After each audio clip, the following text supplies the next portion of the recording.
Hari ini kita mau ngobrolin apa, Ata? Berangkat dari orang-orang yang mungkin ngomong, ini benar nggak sih? Mm-mm.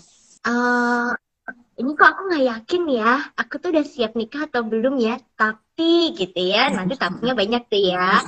Nah, terus juga kalau misalnya dari konseling-konseling yang mungkin kita jalani dan kita temui, iya kayaknya waktu nikah kemarin tuh aku belum siap deh, Bu Ya, Asta. ya. Jadinya sekarang jadi begini, jadi begitu gitu Mm-mm. ya. Nah, jadi hari ini kita akan membahas buat teman-teman baik yang masih single ataupun lagi dalam masa pacaran atau sedang merencanakan pernikahan. Nah, ini kita akan bahas sama-sama ya. Yakin udah siap nikah gitu ya. Tapi ini tolong didengar bukan sebagai sesuatu yang apa namanya kayak yakin gitu ya. Tetapi lebih ke membahas, yuk kita lihat hal-hal apa yang mungkin perlu kita persiapkan sebelum kita masuk ke kehidupan pernikahan. Gitu. Kita datang dari angle yang sama adalah sebagai keluarga. Dan aku setuju banget yang tadi Atta bilang bahwa kadang-kadang ada nih yang datang ke aku, isunya kan biasanya hubungan antara ibu dan anak dalam family setting gitu ya. Dan bagaimana sebenarnya hubungan pernikahan atau hubungan dengan pasangan itu tuh bisa mempengaruhi banget nih gimana kestabilan, bagaimana berelasi dengan pasangan. Apalagi kalau misalnya punya anak pertama cowok gitu kan ya, gila mirip Hmm. banget sama bapaknya, atau mungkin anak pertama terus cewek, ya ampun itu kan udah plek plek ketiplek plek plek gitu kan ya. Bahkan ada ya beberapa yang bilang ini cuma nebeng doang, cuma ngekos 9 bulan di perut aku, terus keluar-keluar bener-bener plek-plek ketiplek sama kayak bapaknya, either dari muka sampai dari dari perilaku juga sama kayak bapaknya gitu kan ya, yang dan itu bisa jadi triggering banget. Nah, ini juga menurut aku topik yang kita mau bawain bisa juga buat teman-teman yang memang sudah menikah dan mau ngeliat nih. Aku tuh mau mulai aku tahu pernikahan aku nggak cukup nyaman. Kenapa kita menggunakan kata nyaman adalah karena tidak cukup baik. Nggak ada nih semua pernikahan tuh yang baik-baik aja tuh. Kayaknya nggak ada ya, tak? Maksudnya pasti ada naik Pasti ada turunnya gitu. struggle-nya loh. Pasti ada yang berbedanya gitu. Nah, jadi kayak oh aku nggak cukup nyaman nih dengan kondisi dan relasi pernikahan aku sekarang gitu kan ya. Dan ini juga bisa menjadi topik-topik atau angle-angle yang teman-teman bisa lihat gitu ya. Mau mulai dari mana nih? Kalau nggak enak, mau mulai dari mana gitu? Gitu nggak tak? Ya, dan juga ya kita lihatlah ya, mungkin eh jadi bukan berarti kalau aspek-aspek yang mungkin kita bahas ini sudah dibicarakan sebelum masuk ke pernikahan, sama dengan tidak akan ada masalah nih. Mm, Karena hidup kita ini memang ya dinamis ya. mm, mm, Justru itu kita mau mencari partner atau menikah itu untuk menjalani hidup bersama gitu mm, ya. mm, Jadi mm. kita ada orang yang bersama-sama dengan kita, eh, apa namanya, kita bisa menopang dia, dia bisa menopang kita saat kita dalam masalah. Tetapi juga kalau ada pergumulan bersama, gimana sebagai pasangan itu menghadapinya dan bertumbuh bersama-sama lewat pengalaman itu. Nah, jadi kita mau bahasnya mulai dari mana nih, Dri? Yang mungkin seringkali nggak enak dibahas untuk atau berat untuk dibahas sebelum masuk ke pernikahan, tetapi sebenarnya hal yang perlu nih untuk dipersiapkan atau dipikirkan sebelum masuk pernikahan. Kalau Kalau boleh.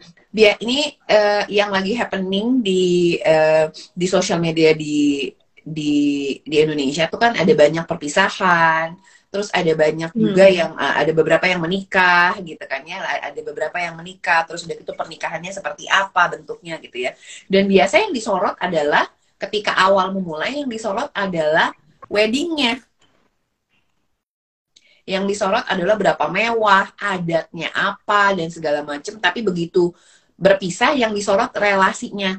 Ini menurut aku angle-nya menarik nih. Begitu kalau kalau di awal tuh disorotnya, oh iya iya di hotel mana, di bintang mana, oh MC-nya siapa, terus pakaiannya kayak apa, itu tuh yang dibahas pertama kali.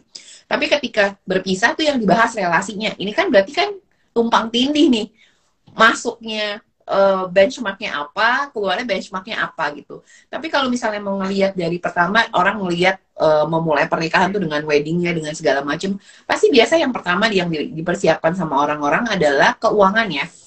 Keuangan dalam arti keuangan untuk weddingnya, tapi obrolan keuangan untuk obrolan keuangan tapi untuk internalnya kehidupan pernikahan gitu ya sesudah acara pernikahannya itu ya sih.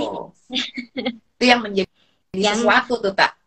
Gimana kalau dalam konseling yang kamu tangani, klien-klien yang kamu tangani dalam konseling pranikah atau konseling pernikahan, itu gimana? Nanti aku akan share dari pengalaman pribadi aku menjalani konseling pranikah.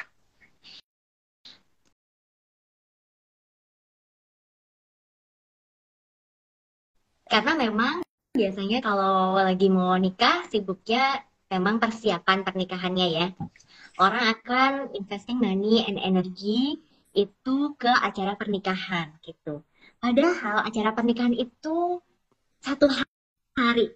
Paling lama selama-lamanya ya kalau ada acara adat mungkin 7 hari gitu. Tapi kita akan hidup bersama orang ini dengan kita kan masuk pernikahan pasti dengan doa ya bahwa akan sampai akhir hayat gitu ya dengan orang ini. Jadi itu untuk akan jadi jangka waktu yang panjang. Nah, kayak yang tadi Audrey bilang, kadang-kadang habis-habisan nih di masa pernikahan gitu ya. Nah, tapi belum dipersiapkan nih nanti pada saat masuk pernikahan ini pengaturannya seperti apa? Betul. Penting loh, ya kan? Karena salah satunya kayak kalau aku harus touch up bulu mata setiap 2 minggu sekali, ya kan? Terus sulam bibir sebulan sekali misalnya gitu ya.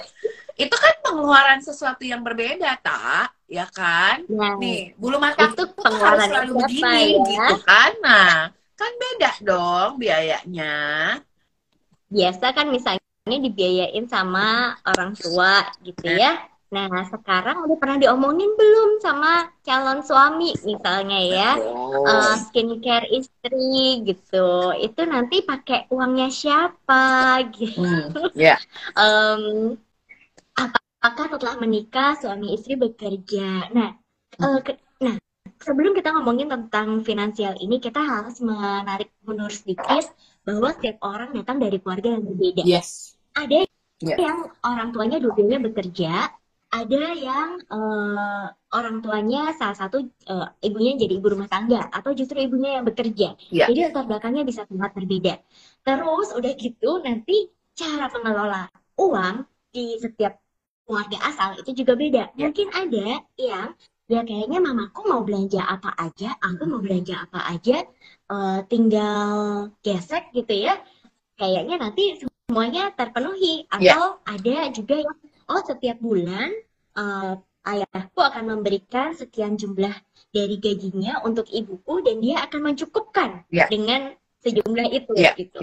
Nah, kebiasaan masing-masing yang berbeda sangat mungkin dan beberapa kali dalam sesi konseling ini menjadi konflik gitu. Cara menggunakan uang, apa yang diprioritaskan dan tidak diprioritaskan. Sesederhana ke salon itu kemewahan atau bagian dari self care gitu ya. Esensial atau tersier gitu ya. Betul, ya. Termasuk nanti juga ini apa ya yang jadi harapan dari suami, dari istri. Kalau misalnya suaminya anggap dari keluarga yang ibunya sangat hemat gitu ya. Jadi dia berharap, kamu kenapa sih beli tas terus? Ibuku kayaknya beli tas cuma 1 tahun 1 kali gitu. Hey, saya kerja, gitu. saya kerja untuk beli tas gitu ya kan? Bukan ngomongin saya. Maaf, terbawa suasana nih. Oh gitu ya. Karena itu hal-hal yang sensitif nanti kalau istrinya bekerja juga, ini kan uangku sendiri. Nanti jadi muncul perdebatan. Jadi kalau uangku, ini uang kita bersama buat keluarga. Kalau uangmu jadi uangmu aja. Nah, jadi sebelum ada hal-hal seperti itu, akan lebih baik untuk dibicarakan nih, gitu ya. Pembagian tanggung jawab, bagaimana mengelola keuangan. Termasuk kalau memang masih mendapatkan bantuan dari orang tua, porsinya seperti apa. Apakah ada niat baik, ada kesepakatan bahwa misalnya nih nyicil rumah, iya DP-nya memang masih pinjam orang tua kemarin gitu ya.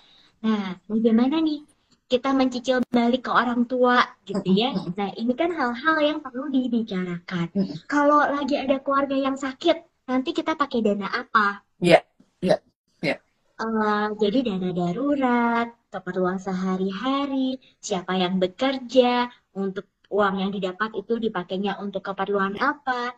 Banyak sekali konflik yang dialami dalam pernikahan terkait dengan kondisi finansial. Sama ya, kalau yang di berita-berita kayak, ya ini suaminya pelit banget, istrinya tidak dinafkahi gitu ya. Atau ada hutang dan lain sebagainya. Nah, ini sesuatu yang memang perlu diamati dan dipersiapkan. Kalau memang belum menikah itu kan panjang ya. Kehidupan pernikahan itu apalagi punya anak. Ya. Punya anak itu biayanya juga tidak sedikit. Kalau anaknya sehat. Belum lagi kalau ada kondisi medis yang Ya. dihadapi. Ya. Apakah ada asuransi, apakah Ya. ada tabungan gitu ya. Banyak sekali yang perlu dipertimbangkan sehingga kematangan atau kesiapan dari hal finansial menurutku itu menjadi sesuatu yang perlu dipertimbangkan sebelum masuk ke kehidupan pernikahan. Maksudnya apa? Kesiapannya itu mungkin nggak yang harus punya tabungan 1 M gitu ya, atau misalnya harus punya harta sekian banyak, tetapi ada pekerjaan yang memang jelas nih pengeluaran kita ini akan tercover dengan penghasilan baik dari suami maupun istri seberapa banyak kayak gitu. Nah, Bener banget yang tadi Ata bilang yang apa, kalau misalnya kita bergantung pada suatu nominal tertentu gitu ya, Tak. From my experience, tapi Ata juga bisa cerita from your experience juga gitu ya. Nominal itu tidak akan mencukupkan. Nggak ada satu nominal pun kalau memang isunya ada di kita, di isunya ada di financial isunya kita, berapapun nominal nggak akan cukup gitu. Karena kalau kita punya penghasilan atau misalnya kita punya uang kayak tadi Ata bilang 1 M gitu ya, mungkin buat kita udah gede nih 1 M. Tapi yang kalau kerjanya jor-joran, maunya naik private jet gitu kan ya, 1 M it's just like sebulan habis gitu kan ya gitu. Nah ini kan kalau kita ngomongin secara finansial, mungkin buat teman-teman yang ngedengerin adalah bukan suatu angka tertentu, tapi kita ngomongin tentang satu hubungan finansial, hubungan kita dengan finansial, bahwa kalau misalnya ada orang yang memang uangnya cukup, dia udah punya 1 M, tapi memang dia punya misalnya contohnya ketakutan secara finansial. Jadi walaupun uangnya punya 1 M, misalnya nih istrinya ngerasa, oh ya pokoknya kita harus save terus gitu kan ya, mungkin datang dari keluarga yang memang harus diingatkan, hey kamu tuh harus punya tanggung jawab jaga keuangan suaminya, misalnya datang dari keluarga yang aku tuh dulu mamah tuh dulu ngejagain uangnya papa banget loh. gitu ya. Terus uangnya papa tuh kalau misalnya nggak ada mamah yang jagain tuh mungkin kita sekarang nggak kayak gini gitu kan ya.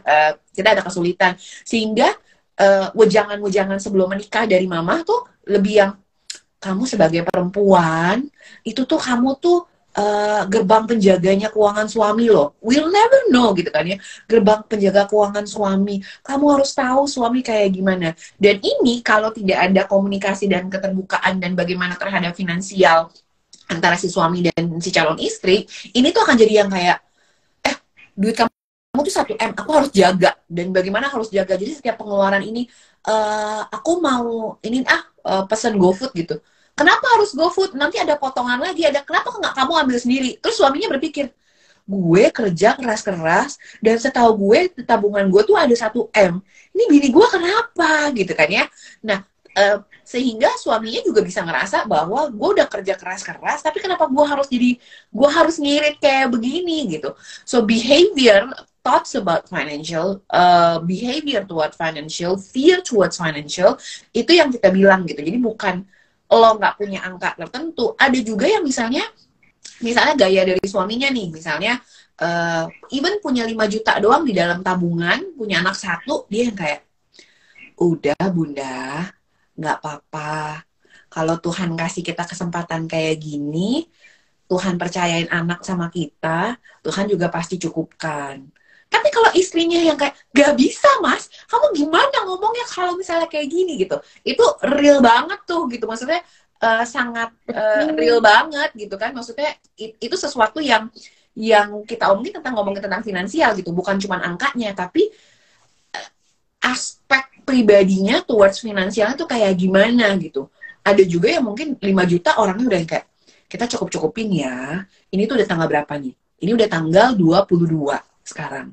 Kita tuh masih ada bun, kita masih ada 7 hari lagi loh. Kita masih ada 3 hari lagi loh. Dan 5 juta itu mungkin dengan tipikal istrinya yang harus, kalau ada apa-apa gimana?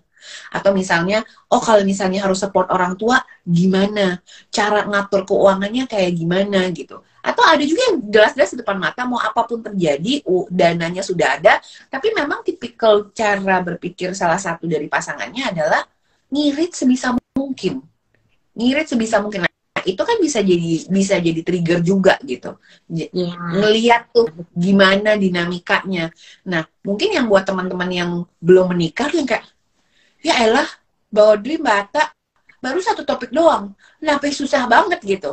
Percayalah teman-teman, pernikahan tuh cakepnya cuma di foto-foto wedding. Cuma di foto-foto studio cakepnya. Tapi the rest after that, setelah orang-orang pada pulang, that is the hard work that we need to do gitu. Bukan yang, wah, terus kayak film Cinderella ya. Aku sama Atta, kita berdua suka banget sama Disney gitu. Tapi yang kayak akhirnya film Cinderella gitu kan ya. Tenanglah, percayalah, Cinderella sama siapapun dan pasangan-pasangannya dia juga akan harus work on that gitu, walaupun dia kaya raya gitu. Tapi ini adalah satu hal yang perlu dilihat banget nih. Jadi bukan nominalnya, tapi lebih ke behavior towards it, pemakaiannya kayak gimana gitu kan ya.